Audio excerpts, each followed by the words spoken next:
Hi ನಮಸ್ತೆ, welcome to Nayakar ಕುಟುಂಬ Kannada YouTube channel. ಉತ್ತರ ಕರ್ನಾಟಕದ ಸ್ಪೆಷಲ್ ಆಗಿರ್ತಕ್ಕಂಥ ಶೇಂಗಾ ಹೋಳಿಗೆ ಮಾಡ್ತಾಯಿದ್ದೀವಿ. ಅದನ್ನ ಹೇಗೆ ಮಾಡೋದಂತ ನಾವು ತೋರಿಸ್ಕೊಂಡು ಬರ್ತೀನಿ. ಇವಾಗ ಹೊಳಿ ಜಾತ್ರೆಗಳು ಮತ್ತು ತೇರು ಹಬ್ಬಗಳು ಬರ್ತಾ ಇದ್ದಾವೆ.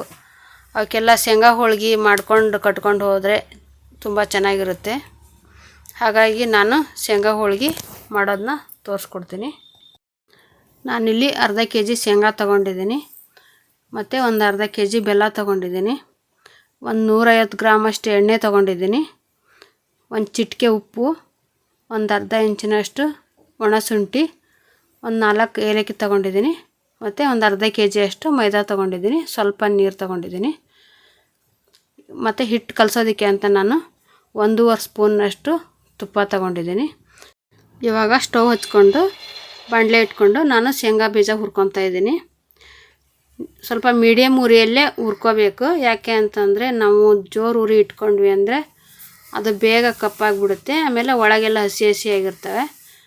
ಅದಕ್ಕೋಸ್ಕರನೇ ನೀವು ಸ್ವಲ್ಪ ಮೀಡಿಯಮ್ ಉರಿ ಇಟ್ಕೊಂಡೇ ಹುರ್ಕೊಳ್ರಿ. ಮತ್ತು ನಮ್ಮ ಚಾನಲ್ನ ಯಾರ್ಯಾರು ಹೊಸದಾಗಿ ನೋಡ್ತಾ ಇದ್ದೀರಾ ಅವರೆಲ್ಲ ಈ ಕೂಡಲೇ ಸಬ್ಸ್ಕ್ರೈಬ್ ಮಾಡಿ, ಹಾಗೆ ಪಕ್ಕದಲ್ಲಿರೋ ಬೆಲ್ ಐಕನ್ನ ಕ್ಲಿಕ್ ಮಾಡಿ, ಶೇರ್ ಕಮೆಂಟ್ ಮಾಡೋದನ್ನು ಮರಿಬೇಡಿ. ನೋಡಿ, ಶೇಂಗಾ ಬೀಜ ಇಷ್ಟ ಆದರೆ ಸಾಕು. ಇವಾಗ ಇದನ್ನು ಆರೋದಕ್ಕೆ ಅಂತ ಬಿಟ್ಟು ನಾನು ಮೈದಾ ಹಿಟ್ಟನ್ನ ಜಲ್ಸ್ಕೊತಾ ಇದ್ದೀನಿ. ನೋಡಿ, ಈ ಥರ ಜಲ್ಸ್ಕೊಂಡು ಮಾಡೋದ್ರಿಂದ ಹುಳ ಕಡ್ಡಿ ಕೆಸರು ಏನೇ ಇದ್ದರೂ ಬರ್ತವೆ. ಏನೂ ಇರೋದಿಲ್ಲ, ಆದರೂ ಜಲ್ಸ್ಕೊತಾ ಇದ್ದೀನಿ. ಮತ್ತು ಇವಾಗ ಒಂದು ಚಿಟಿಕೆ ಉಪ್ಪು ಹಾಕಿ 1.5 ಸ್ಪೂನಷ್ಟು ತುಪ್ಪ ಹಾಕ್ಕೊತಾ ಇದ್ದೀನಿ. ನೀವು ಎಣ್ಣೆ ಬೇಕಾದರೂ ಹಾಕ್ಕೊಂಡು ಕಲಿಸ್ಕೋಬೋದು, ಮತ್ತು ಬಿಸಿ ಮಾಡಿ ಹಾಕ್ಕೋಬೇಕು, ಹಸಿ ಎಣ್ಣೆ ಹಾಕಬಾರ್ದು. ನೋಡಿ, ತುಪ್ಪ ಹಾಕಿದ ಮೇಲೆ ಈ ಥರ ಎಲ್ಲ ಮಿಕ್ಸ್ ಕೊಟ್ಕೋಬೇಕು. ಅಷ್ಟು ಹಿಟ್ಟಿಗೂ ಹೊಂದ್ಕೋಬೇಕು. ಆಮೇಲೆ ನಾವು ನೀರು ಹಾಕ್ಕೊಂಡು ಕಲಿಸ್ಕೋಬೇಕು. ನೋಡಿ, ಒಂದೇ ಸರಿ ನೀರು ಹಾಕಿ ಕಲಿಸೋದಕ್ಕೆ ಹೋಗಬೇಡಿ, ಸ್ವಲ್ಪನೇ ಹಾಕ್ಕೊಂಡು ಕಲಿಸ್ಕೊಳ್ರಿ. ಯಾಕೆಂದರೆ ಇದು ಚಪಾತಿ ಹಿಟ್ಟಿನ ಹದಕ್ಕಿರಬೇಕು, ಅದಕ್ಕಿಂತ ಸ್ವಲ್ಪ ಸ್ಮೂತ್ ಆದರೆ ಸಾಕು. ನೋಡಿ, ಈ ಥರ ನೀರು ಹಾಕಿ ಕಲಿಸ್ಕೊಳ್ರಿ. ಮತ್ತು ತುಪ್ಪ ಏನಕ್ಕಪ್ಪ ಹಾಕಬೇಕು ಅಂತಂದರೆ ಶೇಂಗಾದ ಹೋಳಿಗೆ ಗಟ್ಟಿ ಆಗಿಬಿಡ್ತವೆ. ಎಣ್ಣೆ ಹಾಕಿ ಮಾಡೋದ್ರಿಂದ, ಸ್ವಲ್ಪ ತುಪ್ಪ ಹಾಕಿ ಮಾಡೋದ್ರಿಂದ ಸ್ಮೂತಾಗಿ ಬರ್ತವೆ. ಅದಕ್ಕೋಸ್ಕರ ನಾನು ತುಪ್ಪ ಹಾಕಿ ಮಾಡ್ತಾಯಿದ್ದೀನಿ. ಹಿಟ್ಟು ಕಲಸಿದ ಮೇಲೆ 1 ಗಂಟೆ ಆದರೂ ನೆನಿಬೇಕು. ನೆನೆದ್ರೆ ಹೋಳಿಗೆ ತುಂಬ ಚೆನ್ನಾಗಿ ಬರ್ತವೆ. ಇವಾಗ ಇದಾಗಿದೆ, ಇದನ್ನು 1 ಗಂಟೆ ನೆನೆಯೋದಕ್ಕೆ ಅಂತ ಬಿಟ್ಟು ಇವಾಗ ನಾನು ಶೇಂಗಾದ್ದು ಹೂರಣ ಮಾಡ್ಕೊತಾ ಇದ್ದೀನಿ. ಇದನ್ನೆಲ್ಲ ಕ್ಲೀನ್ ಮಾಡಿಕೊಂಡು ತೆಗೆದಿಟ್ಕೊತಾ ಇದ್ದೀನಿ. ಇಲ್ಲಿ ಕ್ಲೀನ್ ಮಾಡಿದ ಶೇಂಗಾ ಮತ್ತು ಅರ್ಧ kg ಬೆಲ್ಲ ತೊಗೊಂಡಿದ್ದೀನಿ. ಮತ್ತು ಒಂದೇ ಸಾರಿನೇ ಶೇಂಗಾ ಮತ್ತು ಬೆಲ್ಲ ಹಾಕಿ ಮಿಕ್ಸ್ ಮಾಡೋದಕ್ಕೆ ಹೋಗಬಾರ್ದು. ಫಸ್ಟಿಗೆ ಶೇಂಗಾನ ಈ ಥರ ರುಬ್ಕೊಂಡು ಇಟ್ಕೋಬೇಕು. ಯಾಕೆಂದರೆ ಅದು ಸಣ್ಣ ಪುಡಿ ಆದರೆ ತುಂಬ ಚೆನ್ನಾಗಿ ಹೋಳಿಗೆ ಬರ್ತವೆ. ನೋಡಿ, ಇಷ್ಟು ಮಾಡಿ ಇಟ್ಕೊಂಡ್ರೆ ನಮಗೆ ಬೆಲ್ಲ ಹಾಕಿ ಇದರೊಳಗೆ ಕುಡಿಸ್ಕೋಬೋದು.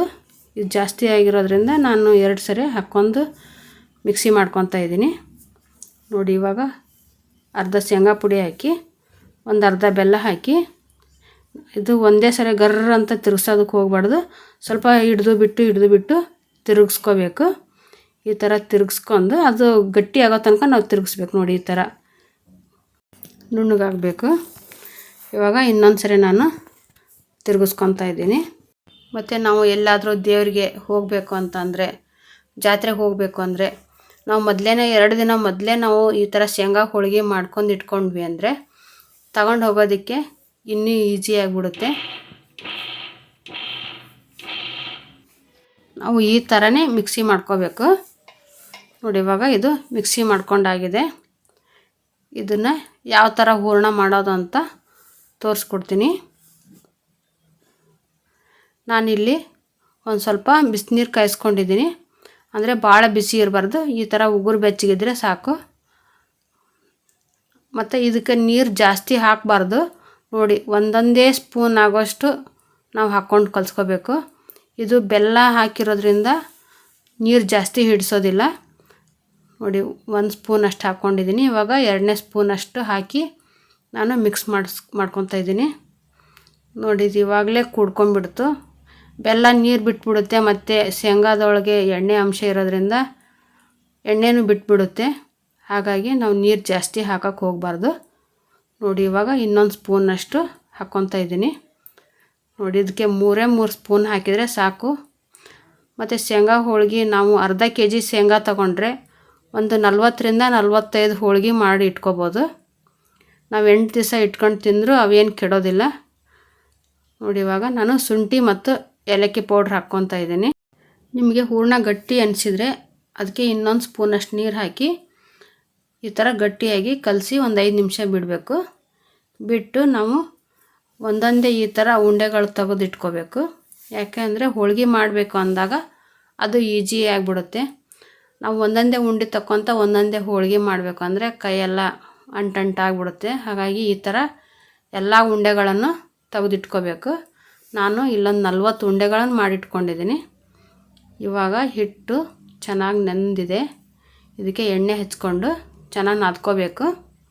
ನಾವು ಎಷ್ಟು ಚೆನ್ನಾಗಿ ನಾದ್ಕೊತೀವಿ ಅಷ್ಟು ಚೆನ್ನಾಗಿ ಹೋಳಿಗೆ ಬರ್ತವೆ. ನೋಡಿ ನಾನು ಇಷ್ಟಿಷ್ಟೇ ಕಟ್ ಮಾಡಿಕೊಂಡು ಇದನ್ನು ಕೂಡ ಒಂದೊಂದೇ ಉಳ್ಳೆಗಳು ತೆಗೆದಿಟ್ಕೊತಾ ಇದ್ದೀನಿ. ನಾವು ಶೇಂಗಾದ ಉಂಡೆ ಎಷ್ಟು ದಪ್ಪ ತೆಗೆದಿಟ್ಕೊಂಡಿದ್ದೀವಿ ಅಷ್ಟು ದಪ್ಪನೇ ಈ ಉಳ್ಳೆಗಳನ್ನು ತೆಗೆದಿಟ್ಕೋಬೇಕು. ನೋಡಿ ಈಗ ನಾನು ಎಷ್ಟು ಉಳ್ಳೆಗಳನ್ನು ಮಾಡಿಟ್ಕೊಂಡಿದ್ದೀನಿ.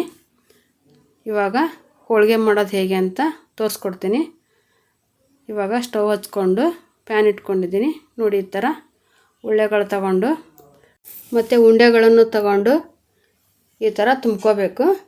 ನಿಮಗೆ ಹಿಟ್ಟು ಯಾಕಾದರೂ ಜಾಸ್ತಿ ಅನಿಸಿದರೆ ಸ್ವಲ್ಪ ತೆಗೆದಿಡ್ಬೋದು. ನನಗೆ ಇದು ಕರೆಕ್ಟ್ ಅನ್ನಿಸ್ತಾ ಇದೆ, ಹಾಗಾಗಿ ಇದನ್ನು ತೆಗಿಯೋದಕ್ಕೆ ಹೋಗೋದಿಲ್ಲ.